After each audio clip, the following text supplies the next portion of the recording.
Axios एक बढ़िया library है। Simple API calls, clean syntax, सब कुछ कितना सही लगता है। लेकिन जैसे जैसे हमारा एप्लीकेशन बड़ा होता जाता है वैसे वैसे एक प्रॉब्लम शुरू होती है। Repeated code, manual state handling और मैसी लॉजिक। हर एपीआई कॉल के साथ आपको मल्टीपल स्टेट्स बनानी पड़ती हैं, जैसे error state, success state, loading state या फिर कैशिंग स्टेट। और जब आप रिडक्स या फिर कॉन्टेक्स्ट में डेटा सिंक करते हो तो वहीं से कोड मैसी होता जाता है। इसी पेन को सॉल्व करने के लिए एग्जिस्ट करता है आरटीके क्वेरी, रेडक्स टूलकिट का एक पावरफुल डेटा फेचिंग सॉल्यूशन जो सर्वर स्टेट को ऑटोमेटिकली मैनेज करता है। कैशिंग, रीफेचिंग या फिर डीडुप्लीकेशन, सब कुछ आउट ऑफ द बॉक्स। इस वीडियो में हम देखेंगे कि एक्सियोस यूज करते टाइम कौन कौन से पेन पॉइंट्स आते हैं और आरटीके क्वेरी कौन कौन सी प्रॉब्लम्स को सॉल्व करता है। इस प्लेलिस्ट के बाद आप सिर्फ आरटीके क्वेरी को यूज करना नहीं सीखोगे, बल्कि आपको समझ भी आएगा कि आरटीके क्वेरी क्यों यूज करनी चाहिए। तो हेलो गाइस, मेरा नाम है लोकेंद्र। आप देख रहे हैं लोकी अनलॉक्ड, जहां हम अनलॉक करेंगे आपकी ट्रू पोटेंशियल को। चलिए चलते हैं कंप्यूटर स्क्रीन पर और शुरू करते हैं।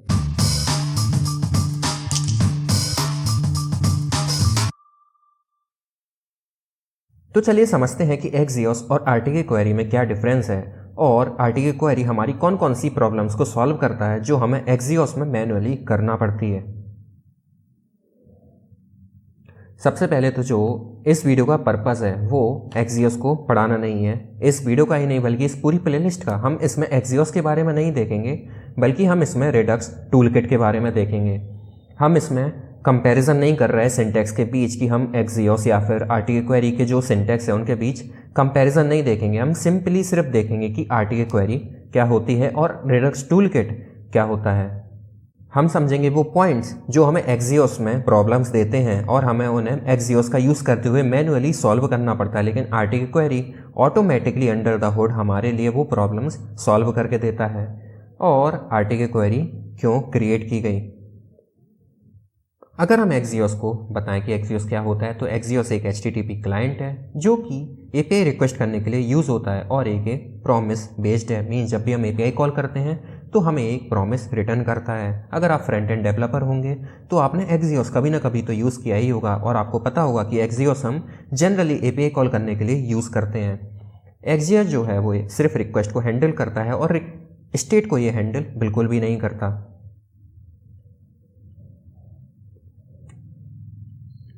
अब समझते हैं कि एक्सियोस में क्या क्या चीज़ें नहीं होती हैं। जो एक्सियोस है वो मैनेज नहीं करता कोई भी लोडिंग स्टेट, कोई भी एरर स्टेट, कैशिंग नहीं करता ये बाय डिफ़ॉल्ट। डुप्लीकेट रिक्वेस्ट अगर हम एक्सियोस का यूज़ कर रहे हैं तो ऑब्वियसली है कि डुप्लीकेट रिक्वेस्ट चली जाती हैं। और यूआई सिंक्रोनाइजेशन भी ये नहीं करता। डेवलपर्स को ये सारी चीज़ें मैनुअली करना पड़ती हैं। जब भी हम एक्सियोस को रिएक्ट एप्लीकेशन में यूज़ करते हैं तो टिपिकल एक्सियोस का जो यूज़ केस है वो किस प्रकार होता है। हमें यूज़ इफेक्ट में एपीआई कॉल करना होती हैं। हम अपनी अलग अलग स्टेट के लिए यूज़ स्टेट हुक का यूज़ करते हैं, ट्राई कैच ब्लॉक का यूज़ करते हैं और मैनुअल हमें क्लीन अप भी करना होते हैं। लेकिन अगर आप स्टार्टिंग में ऐसा कर रहे हैं, आपको कम एपीआईज कॉल करनी है, आपका प्रोजेक्ट छोटा सा है, तो स्टार्टिंग में तो ये बिल्कुल भी ज़्यादा डिफ़िकल्ट नहीं लगता। अब समझते हैं वो क्या क्या प्रॉब्लम्स हैं जो एक्सियोस को यूज़ करने से आती हैं। सबसे पहली तो है लोडर मैनेजमेंट। मीन्स जब तक आपका जो डेटा है वो लोड हो रहा है तो आपको लोडर दिखाना हो तो आप कैसे दिखाएंगे। आप अलग से एक यूज़ स्टेट हुक का यूज़ करके स्टेट बनाएंगे। आप स्टार्टिंग में उस स्टेट की वैल्यू को ट्रू कर देंगे और जैसे ही आपका डेटा आ जाता है तो आप उसकी स्टेट की वैल्यू को चेंज करके फॉल्स कर देंगे। यही तो आप करते हैं। Separate is loading for every API. और अगर आप ऐसी 10 एपीआई बना रहे हैं तो आपको 10 स्टेट्स क्रिएट करना ही करना पड़ेंगी। और रिपीटेड लॉजिक इन कंपोनेंट्स। आप क्या करेंगे, आपने मान लो 10 एपीआई कॉल की हैं तो उन 10 एपीआई के ऊपर उस स्टेट को और नीचे मैनेज करेंगे। और easy to forget edge case. और हो सकता है कि आप इतना रिपीट करने के बाद लॉजिक, ऑब्वियस है हम ह्यूमन से गलती हो ही जाती है। तो लोडर कोड्स स्प्रेड एवरीवेयर। जो लोडर का कोड है वो सब जगह पूरे हमारे कोड बेस में फैल जाता है। जो दूसरी सबसे बड़ी प्रॉब्लम है वो है एरर स्टेट को मैनेज करना। एरर हैंडलिंग इश्यूज हर जगह होते हैं अगर हम एक्सियोस का यूज़ कर रहे हैं, क्योंकि जब भी हम एक्सियोस से कोई एपीआई कॉल करते हैं तो हमें ट्राई कैच ब्लॉक का यूज़ हर जगह हर रिक्वेस्ट में करना होता है। और हर एक एरर के डिफरेंट फॉर्मेट्स हो सकते हैं। कोई भी ग्लोबल एरर स्ट्रेटजी अगर हम एक्सियोस का यूज़ कर रहे हैं तो नहीं होती। इसीलिए एरर हैंडलिंग भी इनकंसिस्टेंट बन जाता है। उसके बाद जो सबसे मेन और सबसे बड़ी प्रॉब्लम होती है अगर हम एक्सियोस का यूज़ कर रहे हैं तो duplicate request. Duplicate API calls happen when same API used in multiple components. मान लो आपके कोड में 2 से 3 कंपोनेंट्स हैं और आपने उन 2 से 3 कंपोनेंट्स में सेम एपीआई पर रिक्वेस्ट भेजी है यूजिंग एक्सियोस, तो ऑब्वियस सी बात है कि वो तीनों कंपोनेंट से 3 बार रिक्वेस्ट जाएगी। तो पेज क्या होगा, री-रेंडर होगा, ऑब्वियस है, और कंपोनेंट्स रीमाउंट भी होगा, और एक्सियोस इसको प्रिवेंट नहीं करता। एक्सियोस अगर आपने 3 बार रिक्वेस्ट भेजी है तो तीनों बार रिक्वेस्ट जाएगी ही जाएगी। और उसके बाद जो चौथी प्रॉब्लम आती है वो है कोई भी कैशिंग नहीं होती एक्सियोस का यूज़ करते हुए by default. No automatic caching, manual storage of response और कस्टम कैशे एक्सपायर लॉजिक। अगर मान लो हमने मैनुअली कैशिंग की है तो हमें मैनुअली ही ऑब्वियसली ये भी करना पड़ेगा कि कब वो जो कैशे डेटा है वो एक्सपायर होगा, हमें कब रीफैच करना है। और डेवलपर री invent caching again and again. तो इसके बाद एक ऐसा मोमेंट आता है जब आप सोचते हैं कि चलो हम एक ग्लोबल स्टोर बना लेते हैं जिससे हम अपना सारा डेटा एक ही जगह पर स्टोर कर लेंगे, हम एक ही जगह पर अपनी कैशिंग कर लेंगे। तो हम स्टोर करते हैं अपना एपीआई के डेटा को रिडक्स या फिर रिडक्स टूलकिट में, और हम क्या करते हैं वहाँ पर ऐड कर देते हैं लोडिंग स्टेट्स को, एरर को, डेटा को और सक्सेस फ्लैग्स को। लेकिन यहाँ पर भी एक प्रॉब्लम आती है कि अगर हमारे पास एक एपीआई है तो उस एक एपीआई के लिए हम अलग से स्लाइस बनाते हैं, एक्शंस बनाते हैं, एसिंग थंग्स बनाते हैं, रिड्यूसर्स बनाते हैं, और एक्स्ट्रा रिड्यूसर्स भी हमें बनाना ही पड़ते हैं। इसलिए ये बहुत ज़्यादा बॉयलरप्लेट कोड हो जाता है। जो रियल प्रॉब्लम है वो एक्सियोस नहीं है, एक्सियोस तो बिल्कुल अच्छे से काम करता ही करता है।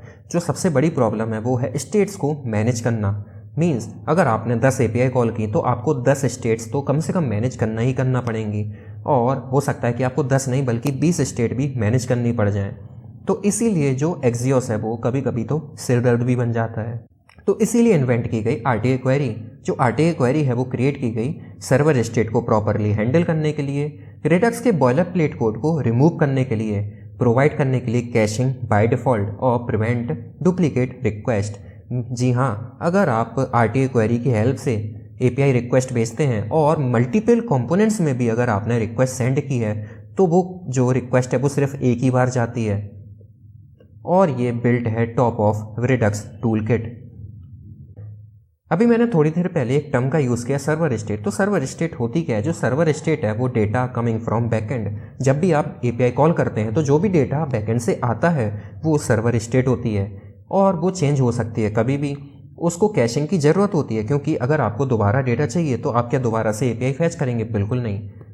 और उसको रीफैच भी करना पड़ता है हमें टाइम टू टाइम।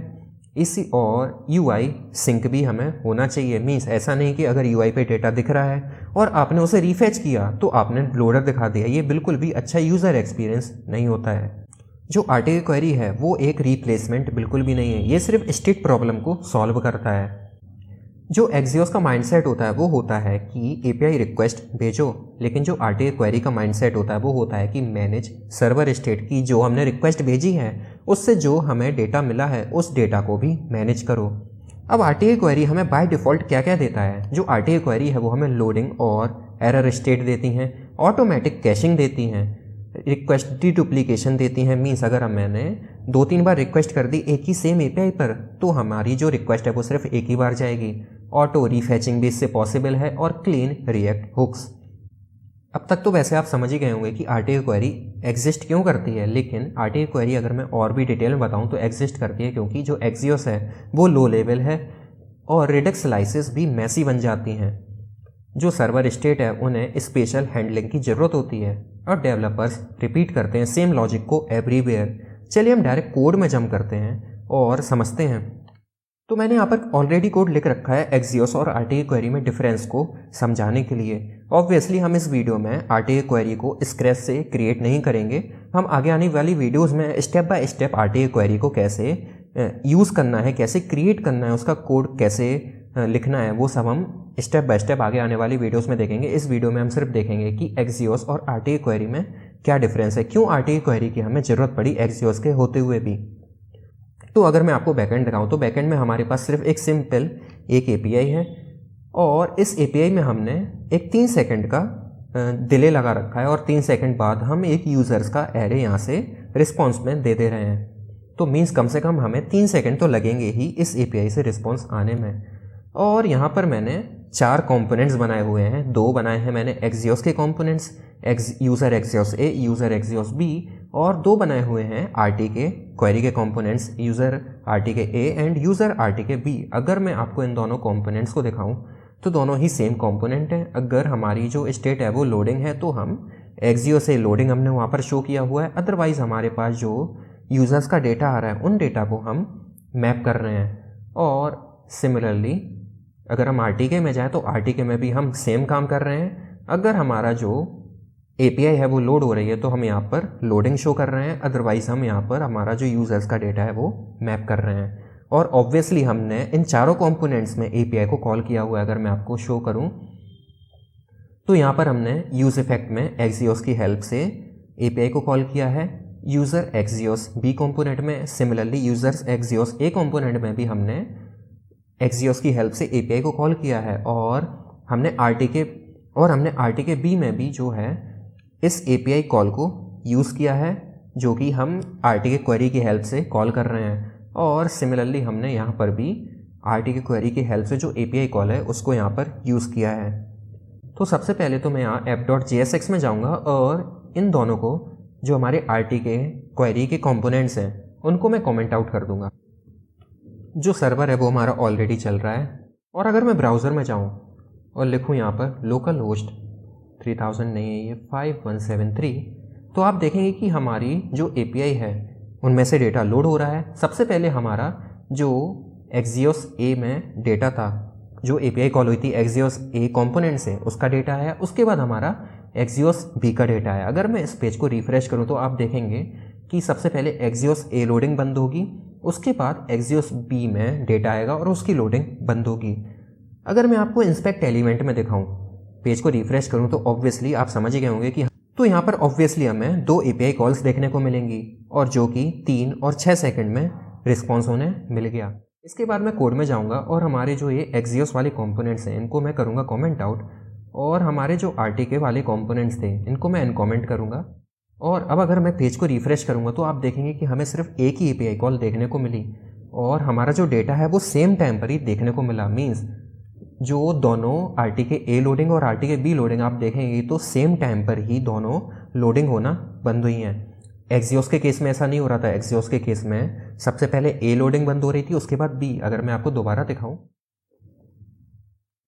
तो Axios के केस में क्या हो रहा था कि सबसे पहले Axios A लोडिंग जो है वो बंद होगा, उसके बाद Axios B लोड होना बंद होगा। लेकिन RTK के केस में क्या हुआ कि दोनों ही सेम टाइम पर ही लोड होना बंद हुए थे, अगर आपने ध्यान दिया हो। तो अगर मैं रिफ्रेश करूं तो दोनों ही आप देखेंगे कि सेम टाइम पर लोड होना बंद होंगे। तो यही फ़ायदा है RTK क्वेरी में कि जो API कॉल है वो एक ही बार होती है, मल्टीपल टाइम्स नहीं होती। चाहे आपने मल्टीपल टाइम्स उन APIs को कॉल किया हो RTK क्वेरी का यूज़ करते हुए और दोनों ही एक ही बार API कॉल हो रही है, तो सभी कंपोनेंट्स में जो है वो सेम टाइम पर ही डेटा देखने को भी मिल जाता है।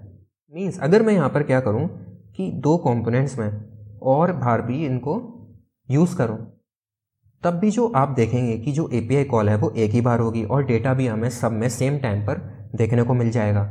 लेकिन अगर मैं सेम काम अगर Axios से करता, अगर मैं इनको अनकमेंट करूं और Axios को भी मैं 2-3 बार कॉपी पेस्ट मार दूं, पेज को रिफ्रेश करूंगा, तो आप देखेंगे कि हमें जितने कंपोनेंट्स उतने API कॉल्स। तो ये तो चीज़ आपको आई होप कि पहले से ही पता होगी। तो ये था Axios और RTK क्वेरी के बीच डिफरेंस। अगले वीडियो में हम समझेंगे कि सर्वर स्टेट क्या होती है और RTK क्वेरी का कोड हम कैसे स्क्रैच से लिख सकते हैं। अगर वीडियो पसंद आई हो तो लाइक करें, नए हो तो सब्सक्राइब करें चैनल को और बेल आइकन को दबाना मत भूलिएगा। धन्यवाद।